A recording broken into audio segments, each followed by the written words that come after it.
I'm going to show you how to make how to use SketchUp to make a 3-view drawing, which is basically a two-dimensional drawing, which is not what SketchUp is really made for, but it'll work pretty good for what we want to do, and it's free. And the other part that we kind of need to do it is also free. So here's what it looks like. We have a 3D object that we're actually measuring, or we have a drawing like this that we're starting from. And a 3-view looks like this. I just Googled for both of these images. You'll probably come up with the same ones if you Google 3-view.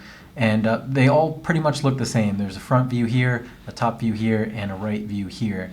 And if you look at it, you probably would recognize that the reason why we do it in this orientation is because these lines actually extend right up there to the other lines, and the drawing kind of makes itself after a while. If you have this drawing kind of projecting its way down on top of this one, and this one projecting its way across, this drawing is pretty much already made by the time you get to it. I'll show you how that works.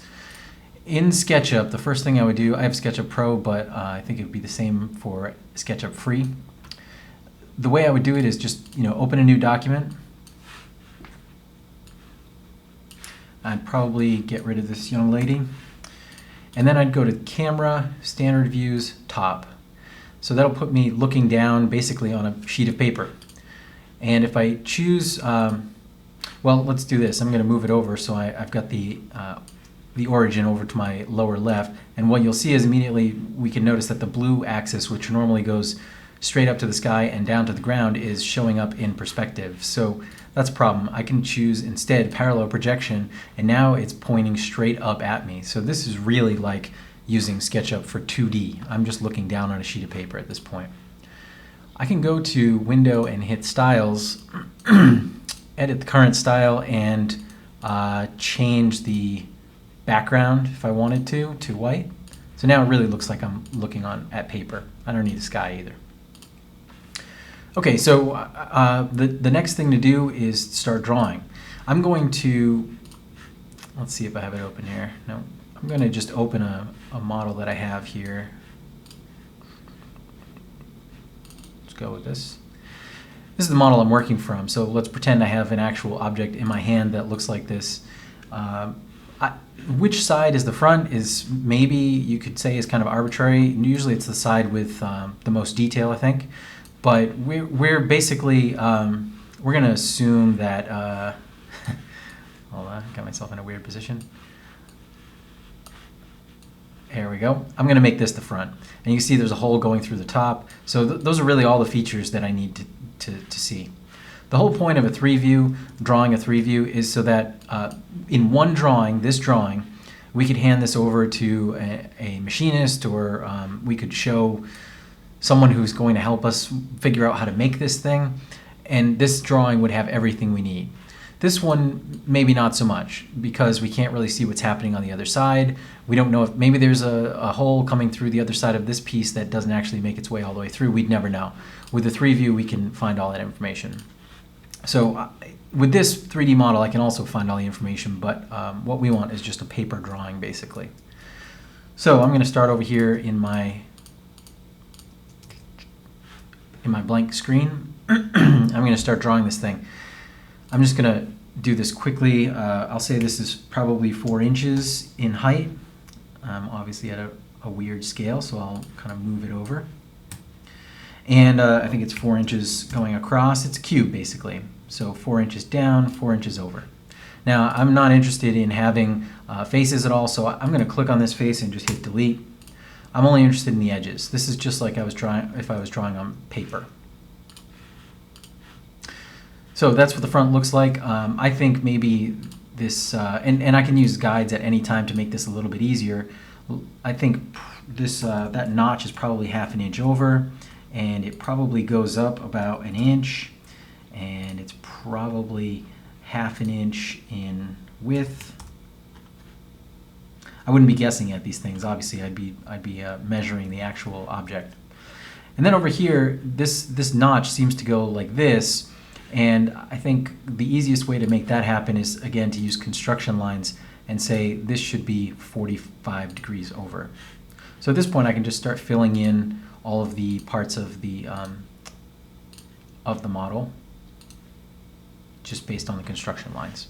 Now I've got too much here because this is supposed to be hollow, so I'll just delete that line. So now the line continues around here in a loop, and right now I would probably say I don't need these, which is not really true, because if you look at the front view of this, if you were looking at this dead on with no perspective, this would just look like a diagonal line. And that's really what we want to do, is show the front of this thing. So that line belongs there. Again, I'm not interested in the faces, so maybe I'll just stop here. So that's pretty much it right now. The only difference is that we can't see the hole in the top. And I'll get to that in 1 second. So where we go from here, I'm going to say for now that we're pretty much done with this, this front face. And I'm going to start drawing up here the next face. So I will, which is the top. I will just make this 4x4 because I know it is. I could also do, well, I can show you this. I could also use this feature of SketchUp, which you can see a little kind of string that's attaching my cursor to that point that I started on. And this is called inference locking. And so we can use that as a way to make sure that we're starting in the right place. This is the whole point of a 3 view. It kind of projects from the bottom drawing up onto the top one. We'll see more of this in a second. I could also just type the measurements. There we go. Now, I can see here that this notch is actually supposed to go all the way through this thing. And the drawing is already almost doing what I want, which is to have a dotted line that shows this channel going through. We don't see an actual line because if we were looking at the top of this object, it would just look pretty much flat. So what I'd really like here is dotted lines. SketchUp, unfortunately, can only make solid lines. So I think this is the point where I would, and I'm just going to get rid of the construction line so you can see. This is the point where I'd start looking at some plugins that allow us to make dotted lines.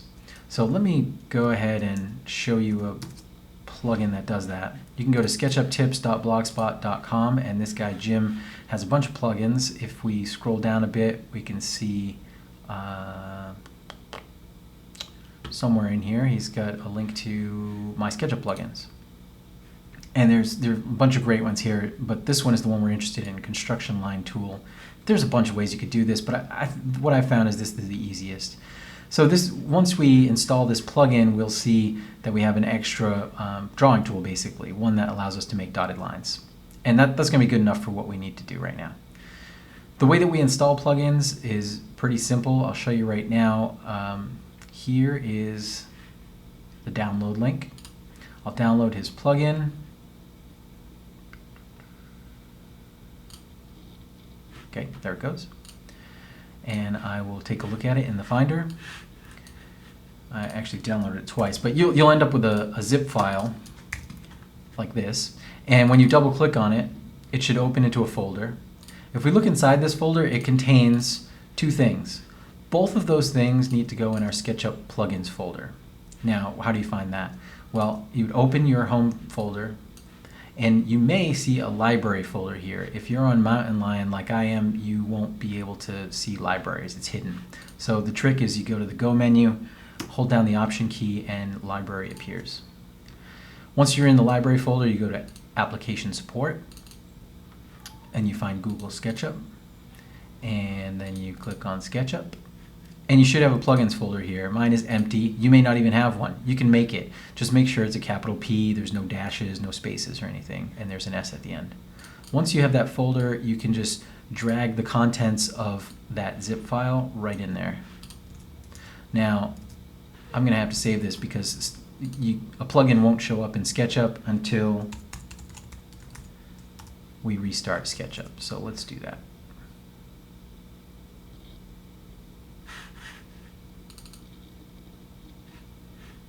Okay, we're back in SketchUp, and I'm going to, oh, I can see already I've got a new tool here. I'm going to open the drawing that I just had. And the way you get to his particular drawing tool is to go to Draw Construction Lines, and that shows this tool is now selected. And what I can do is use this just like I would use the line tool and I can just do the same inference locking thing where I start from here and go up to the edge. Do the same thing here, and there we go. So this is, all of these techniques are the same things we would do on paper with pencil and probably a T-square and a triangle, and SketchUp is just making it easier for us by giving us these little features. So that's pretty much it there. Of course, this notch, if we look at the original model, only goes halfway in.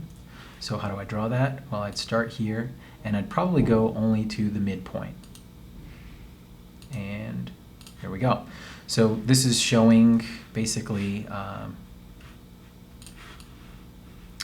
what's happening here. So the top of the model is actually here. We don't see any notches, but we can tell here that the notch actually goes all the way to the middle of the model. So we're pretty good so far. The last feature, and I'm kind of reluctant to do it because I'm running out of time here, but it's a 1-inch hole that goes through the center of the model, 1-inch diameter, which means half an inch radius. And I can show that. So okay, this works.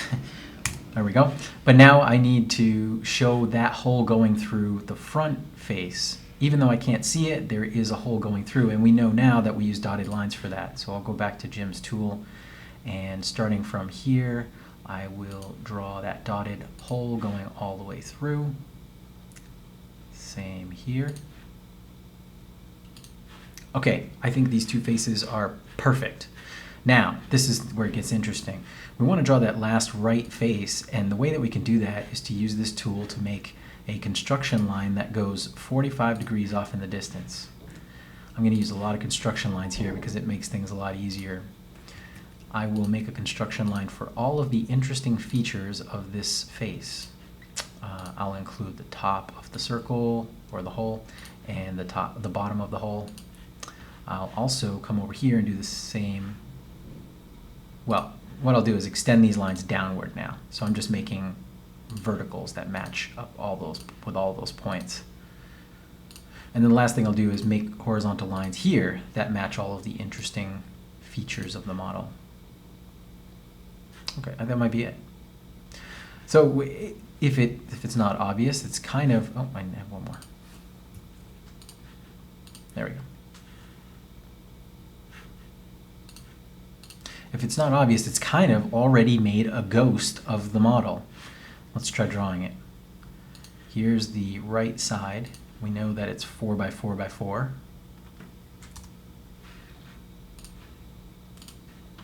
And get rid of that because I don't need it. What else can I see from the right side? Well, I can see this corner. If we look at the model, this is the right side right here. So all I really see from this side is this notch. So let's draw that in solid pencil. It goes all the way to the halfway point of the model. How do I know that's the line? Well, if I trace it back up, I can see that's actually the notch. So it just projects right down to this one.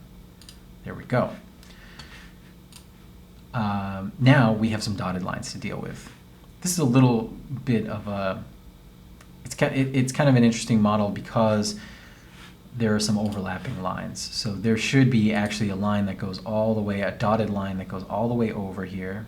I'm going to get rid of these construction lines at this point.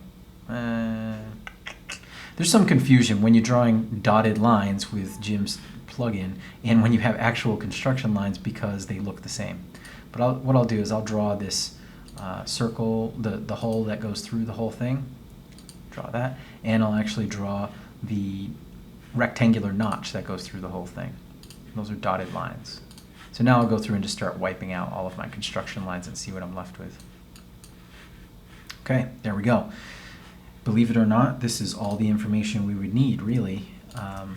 What we do need is, and you know, this may look confusing because there's a solid line over a dotted line, but given all of the other features, all of the other views here, we would be able to explain the entire model just with these 3 drawings. So whatever's left out here is filled in here. For example, we can see this channel goes all the way through. How do we know it's not a hole? Well, over here it shows it as a rectangle. So all of the information is here. the last thing you'd need to do is start making some dimensions on the drawing. So SketchUp has a tool for this too. You'd click and drag. Ideally, you know, I'm just showing you a quick version of this, but ideally you would have this dimension come out a specific distance, and ideally you would maybe do some research into how these dimensions usually look in these kinds of drawings. The point is that we don't want to have any dimensions that are redundant. So what I'd probably do is I could take each one of these features on the bottom of the front view and start dragging them out as dimensions. So what's the distance from there to there? What's the distance from here to here? Well, the way I can do that is to just drag like that, so it figures some of that stuff out for us. Then I probably want to also show these dimensions. So if you can see, I'm drawing all the dimensions on the outside of the drawing, not in between them. That's maybe another thing to consider. And you know, you might say, well, this is 3 plus 1. We don't really need this 4 over here. I think for right now, it's probably not a big deal how you do this, but obviously there's some specific techniques. And I think even here we might say, well, what's the distance from there to the edge of the hole? And this is the last thing I want to show you. We don't normally, when we're talking about holes, we don't normally go by the edges of the hole. We normally talk about a center line that runs through it. So what we'd like to do is show that this is a hole. And the way that we do that normally is with a center line, which has a different, if we look back at our drawing, it has a different style to the line. You can't really see it here, but it's a small dot and then a small dash and then a long dash repeated over and over. So we can see here, these lines are not actually showing that there's something in the back of this model. What they're showing is that this is the center of a drilled hole. I'd say for now, you know, maybe that's sufficient. But you could also draw your own center line. So if I drew a line here that was sort of a small dash and a long dash, and maybe I can tweak them a little bit to look a little better or worse. Okay, and then what I could do if I was really interested in making this look like a proper 3 view is I could make this into a group and repeat it, or I could just copy and paste it. So now I have something that starts to look like a center line. So we'd have this line come all the way down, and then we'd probably make our dimensions go from the center line over to the next interesting feature. This, you know, I'm kind of blowing past all of this stuff because this really has not much to do with SketchUp and how we're making the drawing. It has more to do with the actual technical drawing. So this information you could find in other places. The last thing I'll show you is that you could also show diameters, which is important. If you just had a curve here, you can also, I'll just show you, this is not in the model, but we'll pretend it is. I can use this dimension feature to show a radius. So that shows that this is a 1-inch radius. So I think that's all you'd need to know, and the nice thing about this is even though these are construction lines, the way Jim has created this tool, if you export it as a 2D graphic, they'll actually show up in there, which is perfect because now you can print it out and take it to your local machine shop, and hopefully it have enough information for them to actually produce it. So I think that's maybe all you need to know for now about SketchUp and how to do this, how to install a plugin. You should probably take a look into technical drawing to understand more about how dimensions work and the different kinds of lines. You can have thick lines and thinner lines in a drawing, and that becomes important too to make a distinction between what's in the front and what's in the back and so on. So that's it. Good luck.